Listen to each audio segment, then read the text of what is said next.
కాంగ్రెస్ మాజీ ఎంపీ పొన్నం ప్రభాకర్ దీక్షను పోలీసులు భగ్నం చేశారు. పొన్నం ఆరోగ్యం క్షీణించడంతో బలవంతంగా ట్రీట్మెంట్ కోసం ఆయన ఆసుపత్రికి తరలించారు పోలీసులు. ఈ క్రమంలో పోలీసులు కార్యకర్తలకు మధ్య వాగ్వాదం తోపులాట జరిగింది. కరీంనగర్లో మెడికల్ కాలేజ్ ఏర్పాటు చేయాలని గత 4 రోజులుగా దీక్ష చేస్తున్నారు పొన్నం ప్రభాకర్.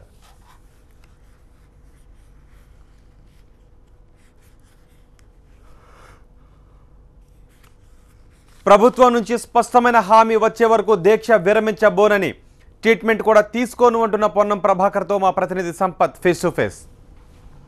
కాంగ్రెస్ సీనియర్ నేత పొన్నం ప్రభాకర్ చేపట్టిన ఆమరణ నిరాహార దీక్షను ఈరోజు తెల్లవారుజామున పోలీసులు భగ్నం చేశారు. పోలీసులు ఈ దీక్షను భగ్నం చేసి కరీంనగర్ ప్రభుత్వ ఆసుపత్రికి తరలించారు. అయితే ట్రీట్మెంట్కి మాత్రం ఆయన నిరాకరించడం లేదు.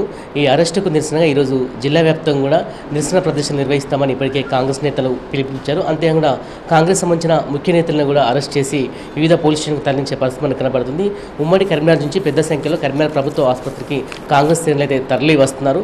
మెడికల్ కళాశాల ఏర్పాటు అయ్యేంత వరకు కూడా ఈ దీక్షను కొనసాగిస్తామని ఇప్పటికే మాజీ ఎంపీ పొన్నం ప్రభాకర్ స్పష్టం చేశారు. ప్రస్తుతం మనం కరీంనగర్ ప్రభుత్వ ఆసుపత్రిలో ఆయన ట్రీట్మెంట్ చేయడానికి ఇటు అధికారులతో పాటు డాక్టర్లు ప్రయత్నం చేసినప్పటికీ ట్రీట్మెంట్ చేయడానికి నిరాకరిస్తున్నాడు. తన డిమాండ్ నెరవేర్చేంత వరకు కూడా ఈ దీక్ష కొనసాగుతానని స్పష్టం చేస్తున్నారు. ప్రభుత్వం వెంటనే స్పందించి ఎన్ఓసి వల్లని డిమాండ్ అయితే చేస్తున్నారు. ప్రస్తుతం ఆయన ప్రభుత్వ ఆసుపత్రిలో ఉన్నారు. ఇదే అంశం గురించి మరిన్ని వివరాలు తెలుసుకునే ప్రయత్నం చేయడం అంటే ప్రధానంగా మీరు 4 రోజుల నుంచి దీక్ష చేస్తున్నారు. ఈరోజు పోలీసులు భగ్నం చేశారు. అయినప్పటికీ మీరు ట్రీట్మెంట్కు సహకరించారా? దీక్ష రోజు చేసుకున్న రోజే చెప్పాం. ముఖ్యమంత్రి గారు గతంలో తెలంగాణ ఉద్యమం సందర్భంగా సీమాంధ్రలో తెలంగాణకు అన్యాయం చేస్తున్నప్పుడు జరిగిన ఉద్యమంలో కొట్లాడితే పొన్నం ప్రభాకర్లే కొట్లాడాలన్న ముఖ్యమంత్రి ఇవాళ నా కరీంనగర్ జిల్లాకు అన్యాయం జరుగుతూ ఉంటుంటే ఈ అన్యాయం మంచిది కాదు, మాకు మీరు ప్రకటించిన మీరే హామీ ఇచ్చినారు మెడికల్ కాలేజ్ ఇవ్వమని అడిగిన, ఎన్ఓసి ఇవ్వమని అడుగుతాను. మేము సిద్దిపేటకు వ్యతిరేకం కాదు, కానీ సిద్దిపేటలో 8 నెలల కింద ఇచ్చి మొత్తం అటానమస్ 1000 కోట్లు 1000 ఉద్యోగాలు ఇచ్చిన అక్కడ 100 పడకలే ఉంది.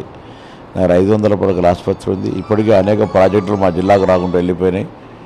కాబట్టి వెంటనే ఏమని చెప్పి కోరుతాను. అందుకే ఆ ప్రకటన ముఖ్యమంత్రి గారు కనీసం ఇప్పటిదాకా కింది క్షేత్రస్థాయి వాళ్ళు తీసుకుపోకున్నా మీకు తెలిసి ఉండాలి. నేను ముఖ్యమంత్రి గారిని ఉద్యమకారుని గౌరవించే ఒకవేళ అటువంటి ఆలోచన ఉంటే బేషిజం కోకుండా నేనే వచ్చి అభినందన చెప్తా ఉన్నా. మాకు ఎన్ఓసి ఇవ్వని కోరుతూ నేను నీ యొక్క ప్రభుత్వం నన్ను అరెస్ట్ చేసిన నా దీక్షని కొనసాగిస్తాను.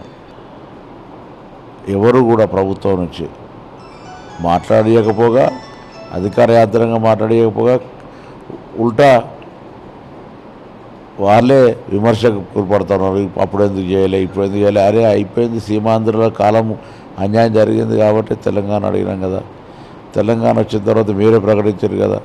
మీరు ప్రకటించింది ఇవ్వకపోతే వాడు ఇవ్వలేదని మనం వాడిని ఎట్లా తిడతాం? అందుకే ఇలా మా జిల్లాకి ఎందుకు అన్యాయం చేస్తానో 3 సార్లు ఎంపీ గెలిపించినాం. ఇవాళ తెలంగాణలో కరీంనగర్కి అన్యాయం జరుగుతుంది.